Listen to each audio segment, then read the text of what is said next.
Hello everyone, good morning and welcome in my math class. और आज हम लोग पढ़ेंगे यूपी ट्रिपल एससी के थ्रू जो पैट का एग्जाम होना है उसके सेकंड चैप्टर को, और सेकंड चैप्टर है घातांक और करड़ी।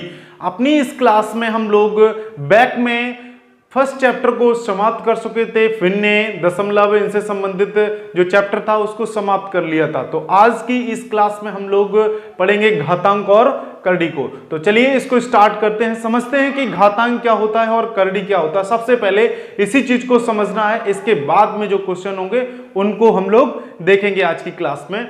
तो चलिए सबसे पहले देखते हैं कि घातांक क्या होता है और करड़ी क्या होता है। तो घातांक का सीधा सा मतलब होता है कि घात से रिलेटेड होता है, यानी कि घातांक का मतलब होता है घात से। जैसे कोई भी संख्या हमें दी जाती है, मान लेते हैं संख्या क्या दी है, ए दी हुई है। अब इस पे हम कोई भी घात चढ़ाते हैं, दो घात चढ़ा दी, तो यहां पे अगर हम देखें तो कितनी घात है, दो घातें हैं। और इसी प्रकार से अगर हमने ए लिखा उस पे कितना लिख दिया, तीन लिख दिया, तो ये क्या होगी, तीन घात हो गई। तो यहां पे जो ये संख्याएं आपको मिल रही हैं, घात 2 3 4 5 6, आप जितनी भी चढ़ाते चले जाएंगे किसी भी संख्या पे तो वो उसकी घात और घातांक होती है। ठीक है, इतना आप समझ लीजिए। इसके बाद में अगर हम इसको विस्तारित रूप में लिखना चाहें, जैसे ए स्क्वायर दिया हुआ है, ए स्क्वायर को अगर हम विस्तार करें तो क्या होगा, ए गुणे ए, यानी कि हम दो बार लिखेंगे। इसी प्रकार से अगर हम ए पे घात 3 करते हैं तो ए को कितनी बार लिखना होगा, हम 3 बार लिखेंगे। ठीक है, तो ये क्या है, घातांक का रूप है कि जब भी किसी भी संख्या पे कोई घातें चढ़ी होती हैं तो वो क्या होगा, उस संख्या का वो घातांक होगा, घात होगा। ठीक है, इतना आप समझिएगा। तो यहां पे जैसे ए की घात 2 लिखा हुआ है, तो हम अगर 2 की घात 2 लिख लें तो क्या होगा, अगर इसको विस्तारित करते हैं तो 2 गुणे 2 यानी कि 2 दूनी 4 हो जाएगा। यहां पे 2 की घात 3 अगर करते हैं तो 2 कितनी बार लिखेंगे, 3 बार लिखेंगे। और जब इसका मल्टीप्लाई करेंगे, गुणा करेंगे आपस में, तो कितना हमें मिलेगा, 8 मिलेगा। तो ठीक है, आप यहां से समझिएगा कि घातांक क्या होता है। किसी भी संख्या पे जितनी पावर होंगी, जितनी भी घातें 2 4 6 8 चढ़ाई जाती हैं, तो वो क्या होगा, उसकी घात, पावर या घातांक कहलाएगी। ठीक है, तो चलिए अगला इसमें देखते हैं क्या दिया हुआ है कि करड़ी दिया हुआ है। इसको आप विस्तार रूप में समझिएगा। सबसे ज्यादा क्वेश्चन जो है वो करड़ी से पूछे जाते हैं, यानी सर्ड से पूछे जाते हैं। तो चलिए करड़ी को समझते हैं सबसे पहले कि करड़ी क्या है, कितने टाइप्स की करड़ी होती है और किस प्रकार के क्वेश्चन जो हैं वो करड़ी में पूछे जाते हैं। तो देखिएगा, आप लिखते हैं यहां पे करड़ी। तो करड़ी को हम देख लेते हैं कि करड़ी आखिर में है क्या, यानी कि सर्ड्स। जब भी कभी भी हमें इस प्रकार के सिंबल मिल जाए, कुछ इस प्रकार से, इस प्रकार से, ये जो चिन्ह होता है, इस चिन्ह को हम क्या कहते हैं, करड़ी कहते हैं। सीधा सा आप समझिए जनरल भाषा में कि जो ये चिन्ह होते हैं इनसे मान भी बाद में निकाले जाते हैं, जैसा क्वेश्चन दिया जाएगा। लेकिन ये जो सिंबल होगा वो करड़ी का ही एक तरीके का सिंबल है। अगर यहां पे जो ये लिखा हुआ है, इसमें अगर देखें तो यहां पे क्या 2 जो होते हैं वो कैसे होते हैं, साइलेंट होते हैं, यानी कि छिपा हुआ होता है। उसको कुछ इस प्रकार से हम लिख देते हैं।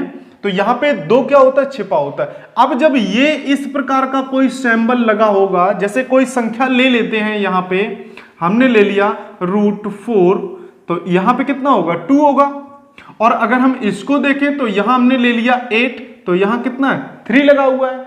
अगर हम यहां पे देखें तो हम ले लेते हैं 16, यहां कितना लगा हुआ है, 4 लगा हुआ है। इसी प्रकार से हम आगे भी संख्याओं को ले सकते हैं। तो यहां पे अगर हम देखेंगे तो ये क्या होगा, वर्गमूल कहलाएगा। ये क्या है, घनमूल हो जाएगा। लेकिन ये जो सिंबल लगे हुए हैं, इन सिंबल्स को हम क्या कहेंगे, करड़ी कहेंगे। ठीक है, इतना आप समझिएगा। ये क्या कहलाएगा, करड़ी कहलाएगा। अब देखते हैं कि करड़ी कितने प्रकार की होती है और क्या क्या टाइप्स होते हैं करड़ी में, तो उसको भी आप समझ लीजिए। देखते हैं करड़ी सबसे फर्स्ट जो होती है वो सजातीय करड़ी, सजातीय करड़ी। और एक जो है वो लिखेंगे विजातीय करड़ी, विजातीय करड़ी। सजाती को लाइक सर्ड्स बोलते हैं इंग्लिश में, और इसको बोलेंगे अनलाइक सर्ड्स। अब आपको समझना है कि सजाती करड़ी क्या होती है और विजाती करड़ी क्या होती है। सजातीय यानी कि जिसकी जाति एक प्रकार की हो, एक निश्चित वर्ग हो, एक ही समान दिखते हो, वो कैसी करड़ी हो जाएगी, सजाती करड़ी हो जाएगी। जैसे हमने संख्या यहां ले ली, √3 ले लेते हैं, एक √3 और ले लेते हैं, और यहां पे भी एक √3 ले लेते हैं, तो हमने 3 ले ली हैं। चलिए ऐसे लिख देते हैं, √3 और √3 कर दिया। अब इसके साथ हम मल्टीप्लाई यहां पे मान लेते हैं 2 कर दिया, यहां 4 कर दिया, यहां पे 4 कर देते हैं, चलिए यहां 5 कर देते हैं। तो हम जो यहां पे संख्या, ये जो आपको करड़ी के अंदर की संख्या दिखाई दे रही है, अगर ये संख्या अगर समान है तो वो कैसी करड़ी हो जाएगी, लाइक सर्ड्स हो जाएगी, यानी सजाती करड़ी हो जाएगी। अब सजाती करड़ी में एक रूल भी होता है कि जो सजाती करड़ी होती है उसको हम जोड़ और घटा भी सकते हैं। जैसे अब अगर हम इसको देखें एग्जाम्पल के तौर पे, यहां पे देखें तो क्या लिखा, 2√3 लिखा हुआ है। अगर इसको हम इसके साथ जोड़ें 4√3 करें तो आप देखेंगे कि 2 और 4 हम जोड़ेंगे तो 6√3 भी इसको लिख सकते हैं। तो सीधा सा यहां क्लियर ये होता है कि सजाती करड़ी में जो करड़ी होती है वो समान होती है। अगर वो 2 के रूप में दी गई है तो यहां सारी 2 में होंगी, 3 में दी गई है तो सभी इक्वल होनी चाहिए, यानी जितनी भी करड़ी आपको दी गई हैं वो सारी करड़ी अगर इक्वल होती हैं तो वो सजाती करड़ी होती हैं। और इसी में एक नोट रूप में भी आप लिख सकते हैं कि सजाती करड़ियों को घटाया और जोड़ा जा सकता है, जो सजाती करड़ी होती हैं, जबकि यहां पे जो विजाती करड़ी आएगी उसमें ऐसा नहीं होता है। तो आप समझिएगा, सबसे पहले सजाती आपने समझा, उसके बाद आप विजाती समझिए, फिर आप डिफरेंस देखिए कि क्या डिफरेंस दोनों में आएगा। यहां पे देखेंगे तो क्या है, विजाती करड़ी दिया हुआ। अब विजाती का करड़ी का मतलब होता है, विजाती करड़ी का मतलब होता है कि विजातीय, यानी कि जो इक्वल ना हो, एक जैसी ना हो। विजाती करड़ी में देखिए, जैसे हमने लिया √3 ले लिया, यहां पे भी हमने √5 ले लिया, और यहां पे क्या ले लिया, √7 ले लिया, कुछ इस प्रकार से ले लिया। और यहां पे देखेंगे तो क्या इक्वल है, नहीं इक्वल है। फिर हमने इसमें अंतर भी कर दिया, यहां पे पावर 2 होगा, यहां पे पावर 3 होगा, यहां पे पावर हम 4 ले लेते हैं। अब इस प्रकार की अगर हम करड़ी को देखेंगे तो ये क्या इक्वल है, एक जैसी है क्या, नहीं है। और जब करड़ी अलग अलग होंगी, विजाती होंगी, अब इसके साथ यहां पावर भी अलग अलग हो गई। एक रूप और ले सकते हैं, यहां पे इनटू भी आप 2 कर लीजिए, जैसे यहां पे 2 कर लेते हैं, यहां 3 कर लीजिए, यहां 4 कर लीजिए, कुछ इस प्रकार से भी आप इनके साथ में बेस के साथ में लिख सकते हैं। लेकिन अगर हम इन संख्याओं को जोड़ दें आपस में, अगर हम एग्जाम्पल के तौर पे 2√3 लिखें और +3√5 करें और कुछ इस प्रकार से करें, तो क्या ये इनको हम जोड़ सकते हैं, नहीं जोड़ सकते हैं। देखिए अगर हम ये पावर भी यहां से हटा दें, पावर को भी हटा दें, तो ये क्या हम इनको जोड़ा जा सकता है, नहीं जोड़ा जा सकता है। जबकि सजाती करड़ियों में आपस में संख्याओं को जोड़ के एक संख्या के रूप में बनाया जा सकता है। तो आपको समझ में आ रहा होगा कि सजाती करड़ी क्या होती है और विजाती करड़ी क्या होती है। चलिए अब इसी में एक चीज और समझते हैं कि शुद्ध करड़ी क्या होती है, इसके बाद में मिश्रित करड़ी यानी कि मिक्स सर्ड्स क्या होता है, और संयुग्मी करड़ी क्या होती है। इन 3 चीजों को और आप समझिएगा, देखिएगा। इसी करड़ी में जब कोई करड़ी एक जो परमेय संख्या के रूप में लिखी होती है, हम देखते हैं सबसे पहले शुद्ध करड़ी के बारे में। शुद्ध करड़ी समझिएगा आप, शुद्ध करड़ी यानी कि प्योर सर्ड्स। शुद्ध करड़ी का मतलब होता है कि जब किसी भी करड़ी में एक ही गुणनखंड हो, केवल एक गुणनखंड हो, तो वो कैसी करड़ी हो जाएगी, हमारी शुद्ध करड़ी। जैसे हमने लिखा हुआ है √3 लिखा हुआ है, √5 लिखा हुआ है, √7 लिखा हुआ है, और यहां पे हमने लिख दिया है कि पावर 2 है, यहां पे 3 है, यहां पे 4 है। तो यहां पे अगर हम इन संख्याओं में इनटू का देखते हैं तो इसके साथ मल्टीप्लाई किसका होगा, 1 का होगा, इसके साथ भी 1 का मल्टीप्लाई होगा और इसके साथ भी 1 का मल्टीप्लाई होगा। जिसके साथ केवल एक गुणनखंड हो वो करड़ी हमारी कैसी करड़ी कहलाएगी, शुद्ध करड़ी कहलाएगी।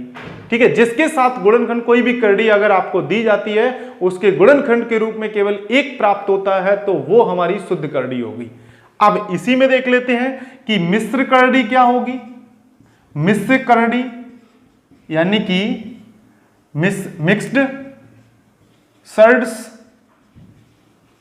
जिस करड़ी में गुणनखंड जो है परमेय संख्या के साथ में करड़ी के साथ जो गुणनखंड है वो एक ना हो, कुछ भी हो, 2, 4, 6, 8, 10, 15 हो, वो हमारी कैसी हो जाएगी, मिश्रित करड़ी हो जाएगी। हमने लिखा √3, √4 लिखा, रूट यहां पे 7 ले लें, √5 ले लें और इसके साथ मल्टीप्लाई 2 का हो, 3 का हो, 4 का हो, 6 का हो, कुछ इस प्रकार से जब गुणनखंड इसके करेंगे तो क्या होगा, 2 × √3 लिखेंगे। तो यहां पे एक नहीं है, एक के अलावा कुछ भी हो, 2, 3, 4, 10, 15, 20 हो तो वो हमारी करड़ी कौन सी करड़ी कहलाएगी, मिक्स्ड सर्ड्स कहलाएगी, मिश्रित करड़ी कहलाएगी। ठीक है, तो आपको यहां पे फिर से पता चला है दो और करड़ी के बारे में, शुद्ध करड़ी और मिक्स्ड करड़ी। अब एक और करड़ी बची हुई है जो कि सबसे ज्यादा इंपॉर्टेंट है और उस पे बेस ज्यादातर क्वेश्चन देखे भी जाते हैं और वो है आपकी संयुग्मी करड़ी। देखिएगा उसको भी, संयुग्मी करड़ी को।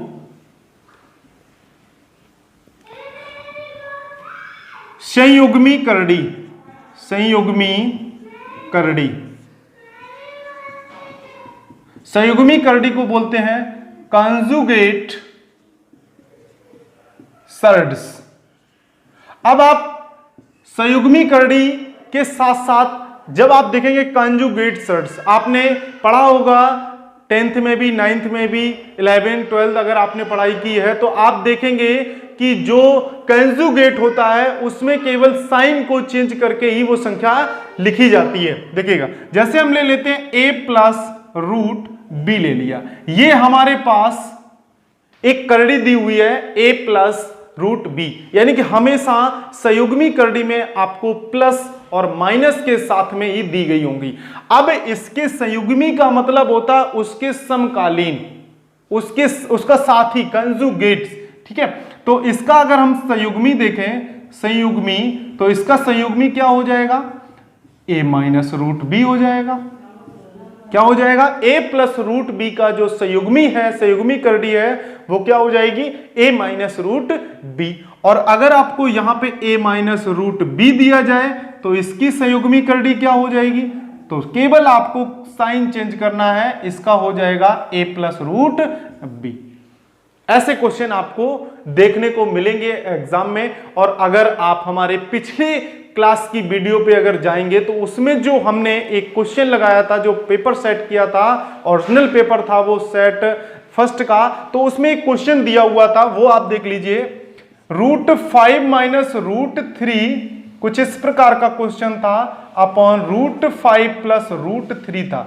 ये क्वेश्चन हमने करवाया था उसमें, उस मॉडल पेपर में। तो अब उसमें हमने क्या किया था कि ये जो नीचे हमें हर में दिया हुआ है, हर का ही हम कंजुगेट निकालते हैं, संयुग्मी करते हैं। तो हमने क्या किया था, इसके साथ √5 - √3 किया था और इसका कंजुगेट क्या होगा, प्लस वाले का कंजुगेट होता है a-b, यानी कि ये चला जाएगा √5 - √3, इसका संयुग्मी ये रहा और इसी का संयुग्मी √5 - √3 ये है। तो यहां हम देखेंगे √5 + √3 कुछ इस प्रकार से था और इसको हमने जब सॉल्व किया था तो आपको आंसर जो भी मिला हो तो आप देखेंगे यहां पे कि जो सर्ड्स होता है, करड़ी होता है, √5 - √3 और √5 - √3 आपको प्राप्त होगा। तो ये था संयुग्मी करड़ी। और अब देखते हैं इसमें घातांक से संबंधित जो फार्मूले हैं और करड़ी से संबंधित जो फार्मूले हैं उनको हम लोग अभी यहां पे देखेंगे कि किस प्रकार के फार्मूले आपके पूछे जाएंगे एग्जाम में, जो क्वेश्चन होते हैं उनको लेके। तो चलिए सबसे पहले देखते हैं घातांक से संबंधित कुछ बेसिक जानकारियां। देखिएगा आप लोग, घातांक, घातांक में हमने बताया था कि a की पावर में यानी किसी भी संख्या के पावर में कोई भी संख्या दी जाती है तो वो हमारा घातांक होगा। तो इसमें क्वेश्चन किस प्रकार के आते हैं, जैसे a की पावर m दिया हुआ है, ठीक है, और इसके साथ मल्टीप्लाई a की पावर n का किया जाता है, यानी कि कोई भी संख्या एक इक्वल रूप में अगर आपको जैसे 2 की पावर 3 दिया गया है और 2 की पावर 5 दिया गया है तो इसका आंसर क्या होगा। तो क्या करेंगे कि इसको सीधे गुणा में घातें क्या होती हैं, जुड़ जाती हैं, a की पावर m प्लस क्या लिखेंगे n, यानी कि यहां पे 2 की पावर क्या हो जाएगा 3 प्लस 5 हो जाएगा, तो 2 की पावर हम क्या लिखेंगे 8 और 2 की पावर 8 इसका आंसर हो जाएगा। तो ये था इसमें घातांक में समझने के लिए पहला फार्मूला। दूसरे में अगर आप देखेंगे तो a की पावर m अपॉन a की पावर अगर n दिया गया, अगर अपॉन में दिया गया है तो ये नीचे वाला ऊपर जाएगा तो a की पावर m माइनस क्या हो जाएगा n हो जाएगा, ठीक है, इतना आप समझिए।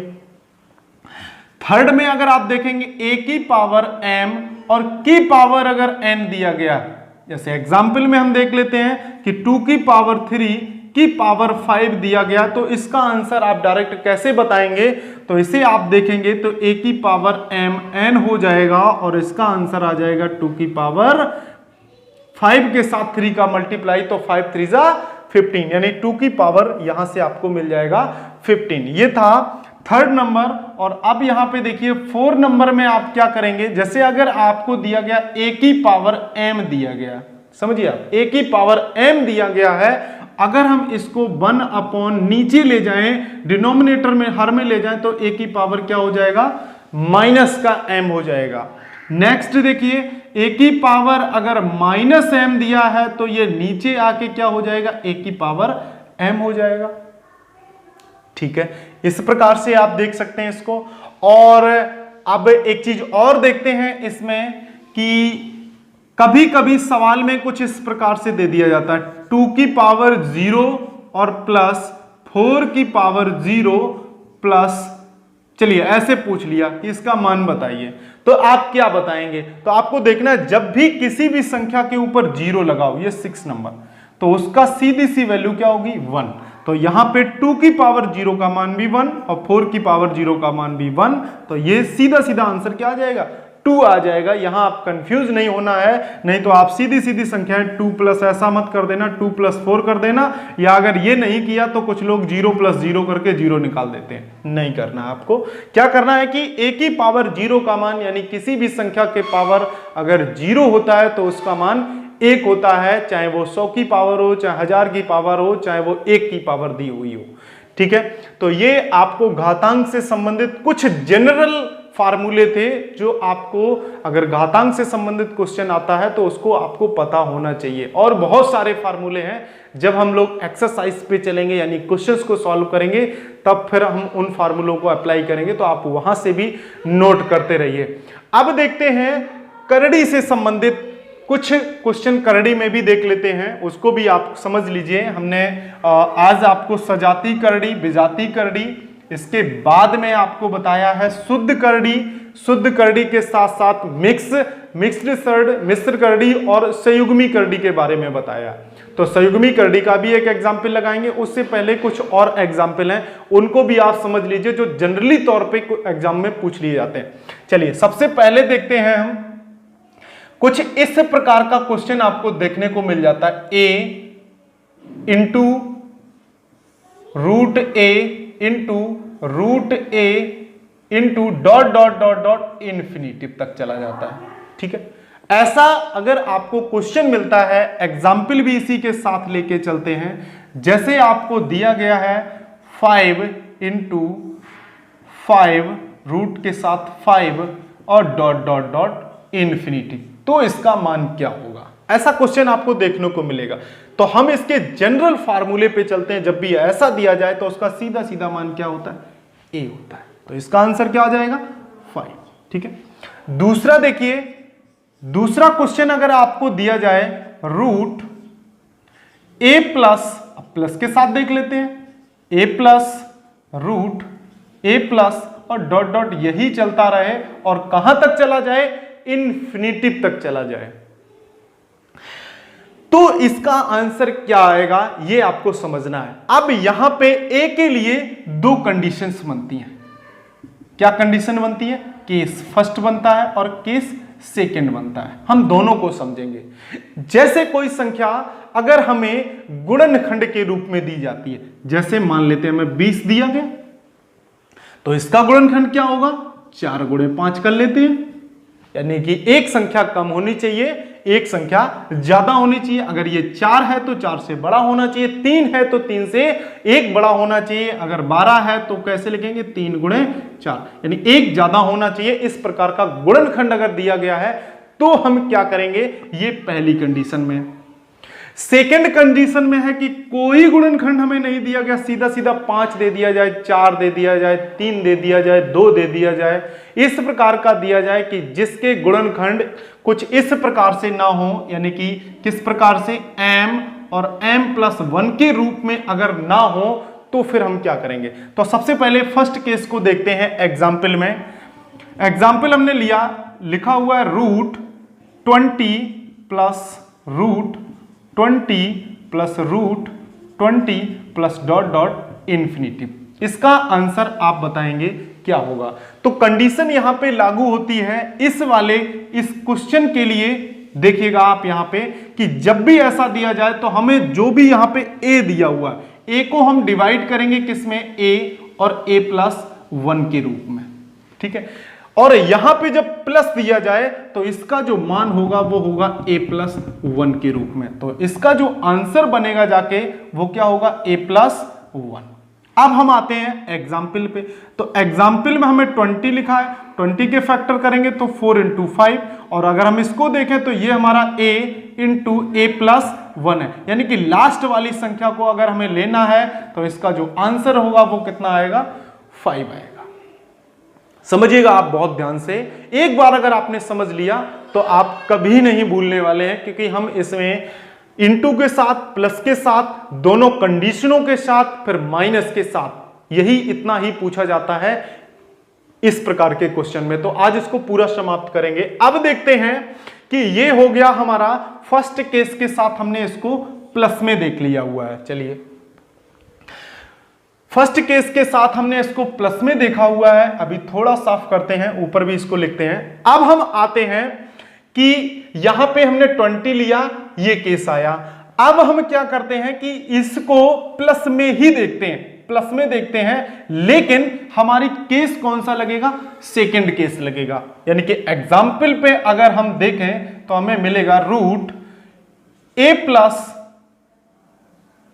a प्लस के साथ ले लेते हैं। केस सेकंड में देखेंगे, केस सेकंड में इसका आंसर चलिए लिख लेते हैं एक बार। Root a plus dot dot infinitive if a is equal to non factor, यानी कि इसके गुणनखंड नहीं होंगे, ठीक है। नॉन फैक्टर के रूप में देखते हैं तो इसका मान क्या आएगा? एग्जाम्पल में भी देखते हैं। चलिए इसको भी हटा देते हैं यहां से। एग्जाम्पल में लिखते हैं, जैसे हमने लिख दिया 5, 3 ले लेते हैं, 3 ले लो, 5 ले लो, 4, जो भी आपकी मर्जी है वो आप ले सकते हैं इसमें। 3 प्लस डॉट डॉट इंफिनिटी। जब भी ऐसा क्वेश्चन आपको मिल जाए, वहां तो 20 था, उसके हमने गुणनखंड किए थे 4 × 5 में, तो जो बड़ा होगा m+1 होगा, यानी कि 5 आंसर हो जाएगा। लेकिन यहां पे हमें इसके गुणनखंड नहीं हो रहे हैं, तो उस कंडीशन में हम क्या करेंगे? तो उस कंडीशन में यहां पे जो हमें मान मिलेगा, उसका जो आंसर मिलेगा वो आंसर जाएगा रूट 4a + 1 ये आंसर आएगा। देखिएगा, इसको भी यहां अप्लाई करिए। 4 × a यानी कि 4 × 3 + 1 + 2 करेंगे तो इसे सॉल्व करेंगे तो मिलेगा हमें 4 × 12, 12 × 1 = 13 और प्लस का 1 अपॉन क्या आएगा? 2। यही इसका क्या हो जाएगा? आंसर हो जाएगा। तो आपको यहां से एकदम क्लियर समझना है, ऐसा नहीं करना है कि उसके गुणनखंड दिए हो आप आंसर ये निकाल दें। जब उसके गुणनखंड नहीं होंगे इस केस में तो आपको फार्मूला लगाना है कुछ इस प्रकार से, और जब आपके फैक्टर हो रहे हैं 20, ये दिया जाए, कुछ भी दिया जाए, 72 दिया जाए, तो ये कितना होगा? 8 × 9, तो इसका आंसर 9 आ जाएगा अगर 72 दिया जाता है। 12 दिया जाता है तो 4 आंसर हो जाएगा, 20 दिया जाएगा तो 5 आंसर हो जाएगा। और अगर इस प्रकार से कोई भी संख्या 3 दे दी जाए, 5 दे दी जाए, 7 दे दी जाए और भी बहुत सारी संख्याओं को अगर दे दिया जाए तो हम क्या करेंगे, √4a + 1 + 1/2 करके इसको सॉल्व कर लेंगे। तो चलिए ये कंडीशन आपने समझ ली है, जिसमें हम लोगों ने प्लस में दोनों कंडीशनों को देख लिया है। अब यही सेम टू सेम एक और पैटर्न बचा हुआ है जिसमें है निगेटिव, उसको भी समझ लेते हैं कि निगेटिव लगने के बाद में यानी कि माइनस लगने के बाद कंडीशन क्या बनेगी। तो कंडीशन सेम ही रहती है, ज्यादा उसमें डिफरेंस नहीं आता है। थर्ड है पॉइंट, देखिए कुछ इस प्रकार का अगर आपको क्वेश्चन दिया जाता है a - √a माइनस का √a minus dot dot infinitive दिया जाता है और a = नॉन फैक्टर है, तो यहां पे केवल और केवल आपको चेंजमेंट करना है, 4a + 1 - 1/2 करना है। और जब कंडीशन ये वाली लगे a - √a माइनस का √a माइनस का डॉट डॉट इंफिनिटिव हो और a के फैक्टर हो सके, किस रूप में फैक्टर हो, वो हो a और a + 1 के रूप में। जब यहां पे प्लस होगा तो इसका आंसर a + 1 होगा। जब यहां अब की बार क्या दिया हुआ है, माइनस दिया हुआ है, तो इसका आंसर a हो जाएगा। कोई भी संख्या अगर आपको दी जाती है, जैसे कोई भी संख्या आप ले लें, 20 थी, 20 ले लीजिए, आप 20 को करके देख लीजिए। अगर इस प्रकार का है तो इसके फैक्टर 4 + 5, 4 × 5 होंगे, तो छोटा वाला इसका क्या हो जाएगा, आंसर हो जाएगा। और इसमें तो आप सीधा सीधा यहाँ पे जो भी मान, अगर आपको यहाँ पे 3 दिया गया है, -√3 -√3 दिया गया है डॉट डॉट, तो आप यहाँ पे 3 रखेंगे, तो 3 रखने पे आपको मिलेगा 13 - 1/2। तो इतना आप समझ जाइए कि इस प्रकार की ही क्वेश्चन आपके एग्जाम में आने हैं, घातांक को लेके और करड़ी को लेके। तो आज की अपनी ये क्लास बेस रूप में थी, एक बेस मजबूत करने के लिए थी। तो आज की क्लास में हम लोगों ने जो ये घातांक और करड़ी के बेस को पढ़ा है, तो अब आज की क्लास को यहीं पे समाप्त करते हैं। और जो कल हमारी क्लास आएगी, उस क्लास में आप लोग जो सर्ड्स से यानी घातांक और करड़ी से संबंधित महत्वपूर्ण जो क्वेश्चंस हैं, उनको आप लोग हमारी इस क्लास में पढ़ेंगे। तो आज के लिए बस इतना ही। नमस्कार, जय हिंद।